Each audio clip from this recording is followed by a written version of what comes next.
रही थी। अंदर आ जाओ ना। उसके घर के अंदर से आवाज आती है। तब भी सुमन काले अंधेरे में खड़ी न जाने किसका इंतजार कर रही थी, जिसमें से एक औरत अपने 2 बच्चों के साथ उसके पास वाले घर में लाल रंग की एक कार से उतरती है और बारिश में भागती हुई सामने वाले घर में चली जाती है।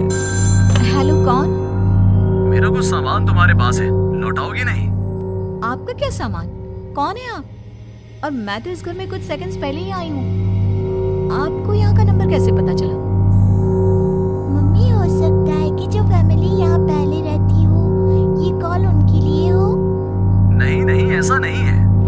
बाहर कड़कड़ाती बिजली एक अनजान आदमी के फोन ने नेहा को डरा दिया था। वो फौरन कॉल रख देती है। चलो बच्चों, कमरे में चलते हैं, मैं तुम्हें सुला देती हूँ।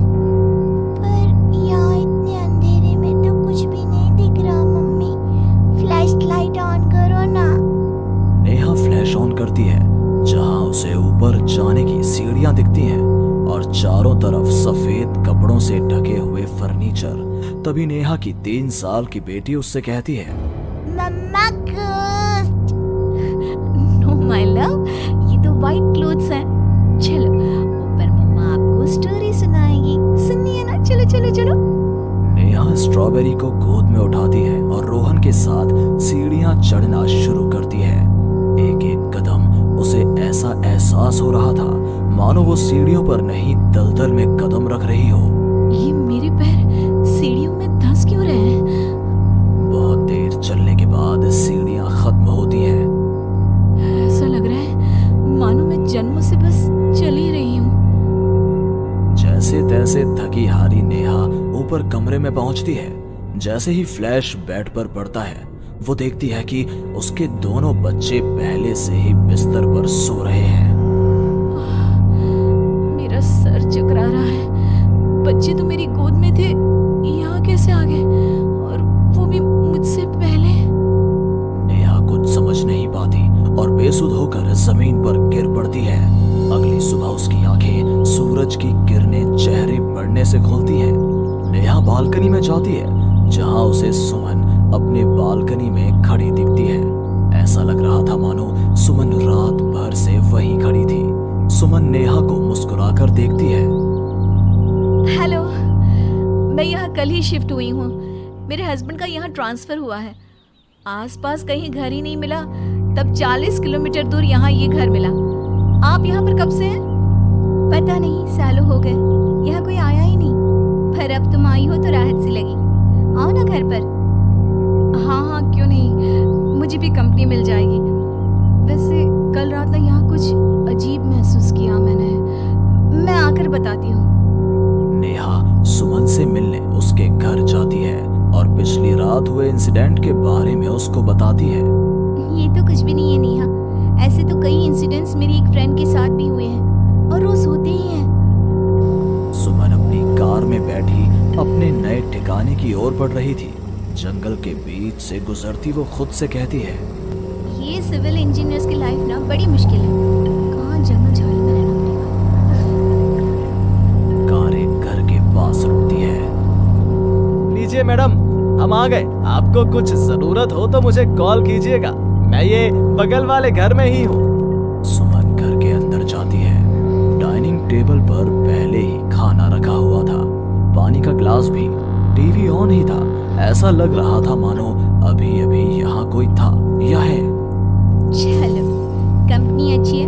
सब अरेंजमेंट्स मेरे आने के पहले ही कर रखे हैं। सुमन खाने की टेबल पर बैठती है, जहाँ 5 लोगों का खाना परोसा हुआ था। 5 प्लेट किसके लिए सर्व कर दिया? हाथ है। सुमन अपनी प्लेट से खाना शुरू करती है और उसी वक्त बाकी 4 प्लेटों से भी खाना गायब होने लगता है। प्रमिल, कहाँ हो तुम प्रमिल?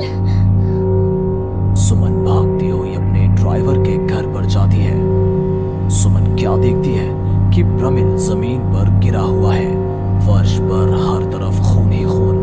प्रमिल के मुंह से भी खून आ रहा था। वो कराहता हुआ कहता है, मैम, यहाँ रूहें रहती हैं, ये आपको भी नहीं छोड़ेंगी। ये कहते कहते ही प्रमिल दम तोड़ देता है सुबह के 11 बजे अचानक ही अंधेरा छा जाता है। चारों तरफ से अजीबोगरीब आवाजें आने लग जाती हैं। मम्मी, आई, अरे कोई खाना देगा क्या मुझे? अरे जी सुनिए ना, प्लीज प्लीज मुझे मत मारो। पापा बचाओ, ये लोग कौन है? सुमन अपने दोनों हाथों से अपने कान को बंद कर लेती है और जोर जोर से चीखती है। अचानक एक सन्नाटा चारों ओर फैल जाता है। सुमन प्रोमिल के घर से बाहर निकलती है।